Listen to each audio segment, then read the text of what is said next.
Perkenalkan, nama saya Desi Alustari.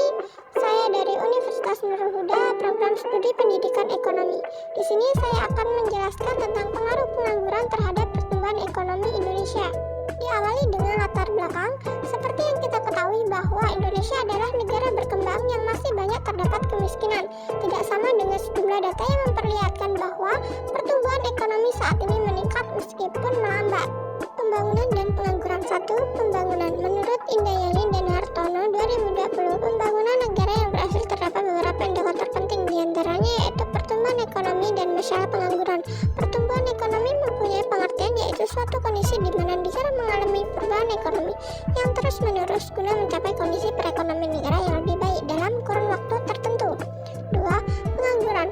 Sedangkan menurut Indayani dan Hartono 2020, pengangguran adalah orang yang mencari pekerjaan dengan gaji tertentu atau belum menemukan pekerjaan yang diinginkan. Studi literatur. 1. Pengertian pengangguran. Pengangguran didefinisikan menjadi suatu kondisi di mana seorang tidak mempunyai pekerjaan atau masyarakat yang mencari pekerjaan namun belum mendapatkan yang diinginkan. 2. Hubungan pengangguran dengan pertumbuhan ekonomi.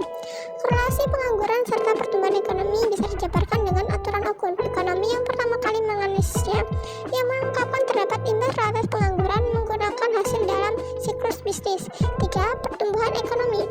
Pertumbuhan ekonomi adalah tolak ukur untuk menentukan berhasilnya pembangunan suatu negara, terkhususnya pada bidang ekonomi. Secara nasional terdapat 3 faktor utama penentu pertumbuhan ekonomi, yaitu pemerintah, dunia usaha, dan juga masyarakat. Metode penelitian. Penelitian ini termasuk ke dalam penelitian kualitatif dengan menggunakan metode literatur review, yaitu mengelompokkan data lebih dari satu literatur, seperti artikel dan hasil riset yang berkaitan dengan perekonomian di Indonesia. Hasil dan pembahasan. Ada 3 poin dalam hasil dan pembahasan ini. Yang pertama, kemiskinan, inflasi, dan juga kriminalitas. Poin pertama, kemiskinan. Upaya pemerintah untuk penanggulangan kemiskinan yaitu 1. Memperluas kesempatan kerja. 2. Pemberdayaan masyarakat. 3. Peningkatan kapasitas untuk pengembangan kemampuan memanfaatkan perkembangan lingkungan. 4.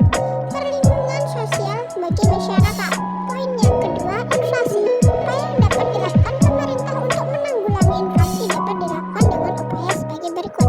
1. Kebijakan moneter. Ialah bentuk kebijakan yang bertujuan untuk menjaga keseimbangan moneter agar dapat menaikkan kesejahteraan masyarakat. 2. Kebijakan fiskal, yaitu kebijakan yang berafiliasi menggunakan keuangan pemerintah dilakukan melalui instrumen menaikkan beban pajak, mengatur pengeluaran, serta penerimaan pemerintah melakukan pinjaman pemerintah. 3. Kebijakan non-moneter adalah kebijakan yang tak bekerja sama dengan keuangan negara serta jumlah money supply. Poin yang ketiga, kriminalitas. Upaya dari penanggulangan tindak kriminalitas melalui tindak pidana ini menjadi bentuk terminologi aturan yang mengalami perubahan pengertian waktu ke waktu.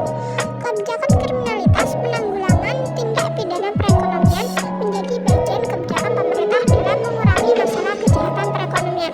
Masih memberatkan di usaha kriminalisasi melewati peraturan perundang-undangan, penegakan aturan oleh SPP. Dari pemaparan materi tadi dapat kita simpulkan, hasil A pada pengamatan ini memperlihatkan bahwa pengangguran berpengaruh negatif terhadap variabel pertumbuhan perekonomian. Hasil B, pengangguran mempunyai dampak buruk dalam mengurangi pendapatan rakyat yang berimbas pada pencapaian tingkat kemakmuran seseorang. Kesejahteraan rakyat yang semakin menurun disebabkan menganggur dapat memperluas peluang mereka terjebak pada kemiskinan dikarenakan tidak mempunyai penghasilan untuk memenuhi kebutuhan. Bagaimana, sudah dapat dipahami? Itu tadi pemaparan dari saya, kurang lebihnya saya mohon maaf. Terima kasih, sampai jumpa lagi. Bye-bye.